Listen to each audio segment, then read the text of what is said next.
Bem-vindos ao canal Química Pelúcio. Eu sou o professor Pelúcio de Química e nós estamos aí na nossa aula de número 2 em Introdução à Química Orgânica. Nessa aula nós vamos tratar o conceito de hibridação dos orbitais do carbono, ok? Bom, para falar de orbital temos que dar uma pequena pincelada nesse modelo atômico, ok? É um modelo atômico. A gente está acostumado a lidar com o átomo de Bohr, né? O átomo que tem lá um núcleo e a eletrosfera dele são várias camadas eletrônicas, vários níveis de energia e subníveis de energia, ok? Só que o modelo atômico ele sofreu evoluções devido aí a contexto histórico, mecânica quântica e todo um assunto que a gente trata lá nas aulas de modelo atômico. Aqui eu quero que você entenda que nós, dentro do modelo atômico de orbitais, nós entendemos a eletrosfera como uma região, ok? Então nós temos aqui o núcleo, isso não muda, o núcleo atômico, e nós entendemos a eletrosfera agora como uma região em torno do núcleo, e essa região em torno do núcleo é uma região onde nós temos a maior chance, a maior probabilidade de se encontrar um elétron. Então, o que é um orbital? É uma região em torno do núcleo atômico, aonde há a máxima probabilidade, aonde há a maior chance de se encontrar um elétron, ok? Essa região, então, nós chamamos de orbital. Então, ó, essa é a região, dentro dela é onde nós temos a maior chance de encontrar o elétron, e fora dessa região é onde há a menor chance de se encontrar um elétron. Se quisermos encontrar um elétron, temos que ir nessa região de maior chance que nós chamamos de orbital. Então, isso agora é a eletrosfera segundo o modelo atômico aí de orbitais, o modelo quântico, ok? Bom, entendendo então essa região, o que é orbital, esses orbitais, o formato deles, a forma deles, vamos dizer assim, eles foram determinados por meio de uma função matemática que nós chamamos de psi, função de onda, ok? Uma função de onda.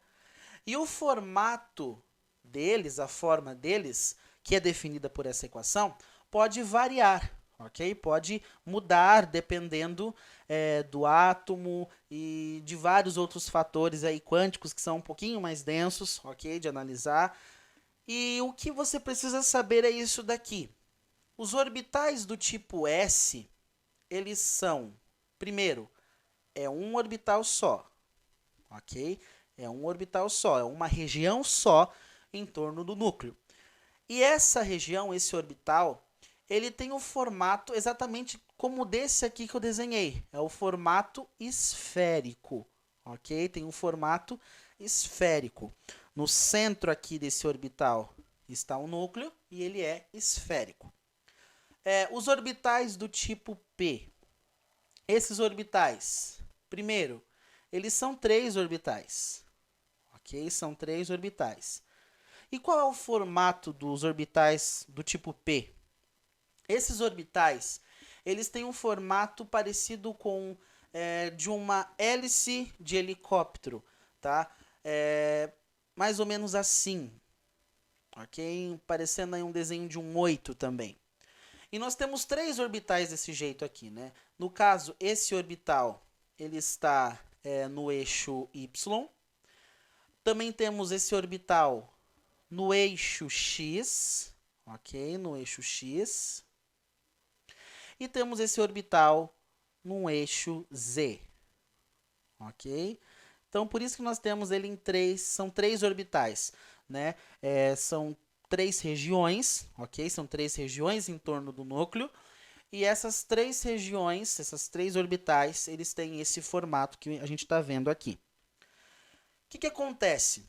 É difícil para nós ficar toda hora desenhando isso daqui, né? Desenhar orbitais para explicar, às vezes, a distribuição eletrônica, segundo esse modelo.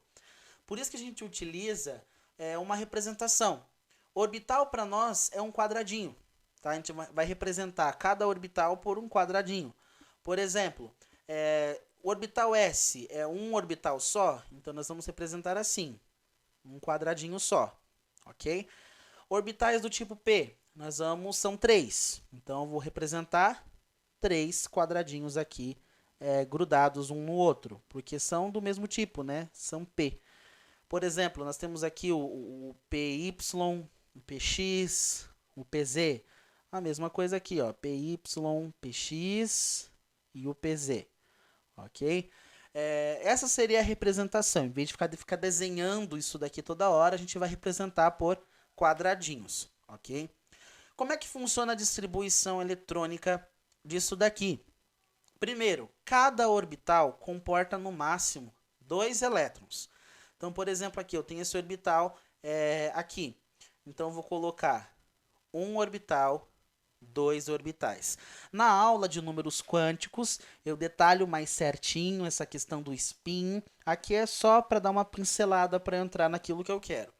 Então, se você quer mais detalhes sobre isso, dependendo do momento que você esteja assistindo essa videoaula, possivelmente já vai ter a aula disponibilizada. Nesse momento que eu estou gravando ainda não tem, mas dependendo do dia que você esteja aí assistindo, possivelmente já deve ter, ok?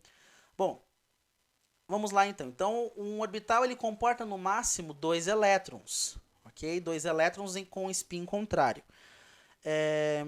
Então, cabendo 2 elétrons aqui dentro de cada orbital.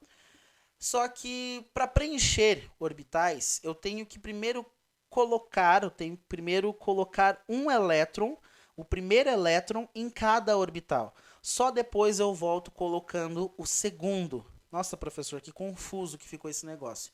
Vamos ver aqui um exemplo aqui, ó. Vamos ver até esse caso aqui de 3 orbitais aqui do tipo P. Vamos dizer que eu tenho que colocar 5 elétrons dentro desses 3 orbitais que eu tenho aqui, certo? Então vamos lá.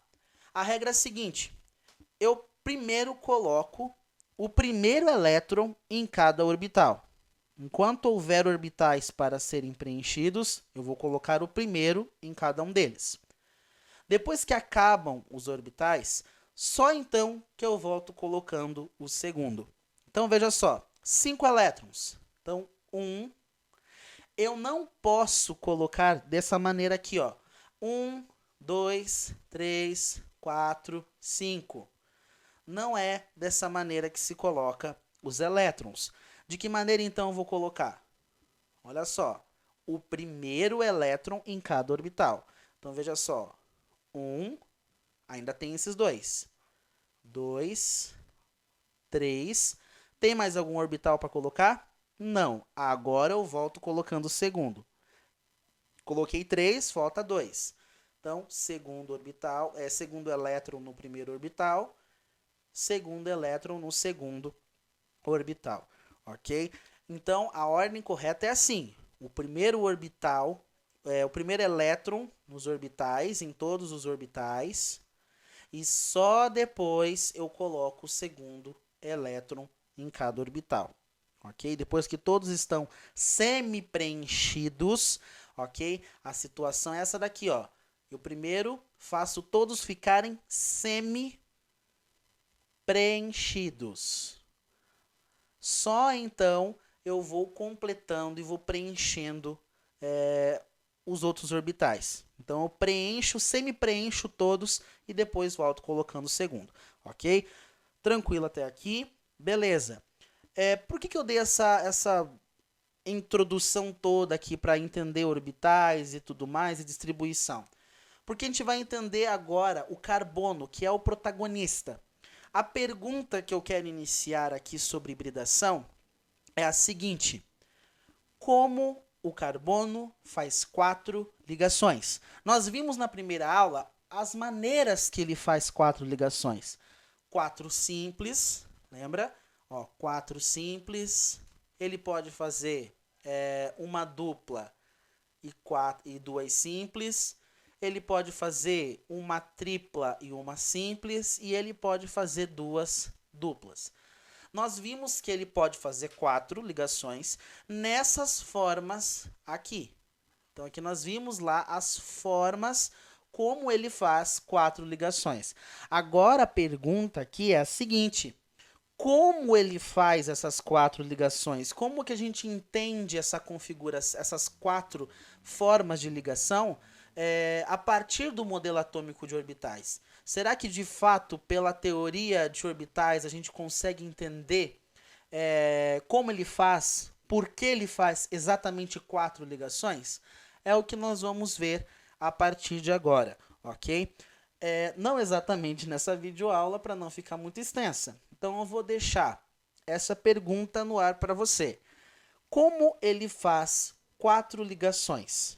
Ok? Entendemos que ele faz 4 ligações e o formato delas, mas agora eu quero saber como ele faz essas 4 ligações.